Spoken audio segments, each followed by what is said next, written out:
सिंध में बरसातुनि ऐं ॿोॾि जे नतीजे में बेघर थियल हज़ारे माण्हू हैदराबाद जे रिलीफ कैंपुनि में आरज़ी पनाह वठी वेठल आहिनि।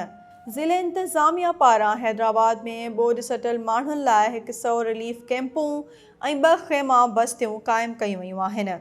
जिते मर्दनि जी भेट में औरतुनि जो अंग वधीक नज़र अचे थो, रिलीफ कैंपुनि में ओस्ता मोहम्मद खां वेंदे गढ़ी खैरो ऐं ख़ैरपुर नाथन शाह जा ॿोॾि सटियल पहुतल आहिनि, पर उन्हनि मां औरतुनि जी हालत इंतिहाई ॾुखोईंदड़ आहे। सिंध सरकार जी बेहसी ऐं ज़िले इंतिज़ामिया जी नाअहली सबबि रिलीफ कैंपुनि में औरतुनि लाइ को रिलीफ नज़र नथो अचे। कंछा मां आया आहियूं, शहर में वेठल हुआसीं, कुझु न बचियो, का शइ न बचियो, रओ बि न बचियो, को कपिड़ा बि न बचिया। शहर वारे के मेहड़ मां, के शहर मां, खैरपुर मां कुझु न बचिया। 6 ॿार, 2 ज़ाल मुड़ुस, घर वारो बि मुंहिंजो बीमार, हिते अची मां बि किरी पियसि। कहिड़ो बि घर हुजे पर पंहिंजो घरानो, कहिड़ो बि हुजे, महिनत मज़ूरी करे पंहिंजो इज़त सां खाईंदा हुआसीं।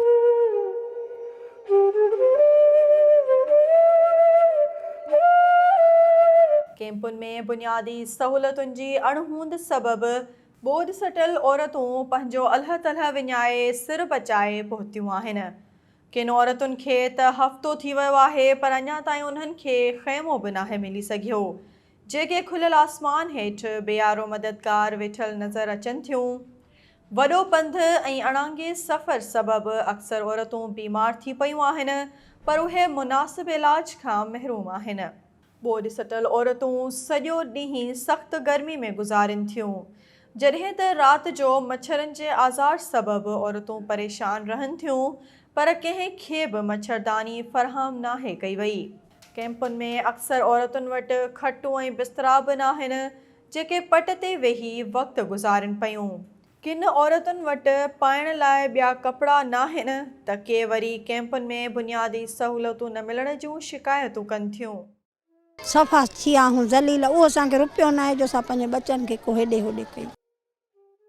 हूअं बि सहूलियत आहे, कमिरो आहे, मथां बिजली लॻी पई आहे, पर खाधे पीते जो माना रधो पको आहे, न इहो हंधा न टपड़ आहे, कुझु बि असांखे खाइण न ॾिनऊं। असां इहो ईअं ई हथ सखणा वठी बलटा पाए आया आहियूं, लांचुनि में कढी आया आहिनि, पर हाणे असां छा विझूं, छा कयूं, काॾे वञूं। असांखे चटाई जा कुझु खपे, माण्हुनि खे खटा आहिनि, टेंट आहिनि, इहे आहिनि, असां ईअं वेठा आहियूं, बसि रिलड़ी पथारे बसि ईअं वेठा आहिनि मुंहिंजा बच्चा।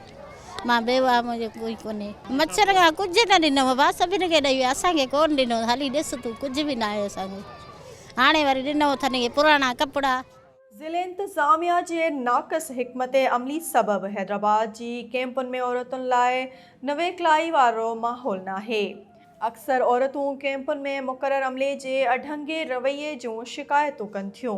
ज़िले इंतिज़ामिया खे घुर्जे त हैदराबाद जी रिलीफ कैंपुनि में ॿोॾि सटियल औरतुनि खे मुनासिब रिहाइश, बहितर खाद खुराक, पीअण लाइ साफ़ पाणी ऐं कपिड़े लटे समेत मुनासिब इलाज जी सहूलतुनि खे यकीनी बणाए, जीअं दरबदर थी रिलीफ कैंपुनि में पहुतल ॿोॾि सटियल औरतुनि खे हक़ीक़ी मायना में रिलीफ मिली सघे।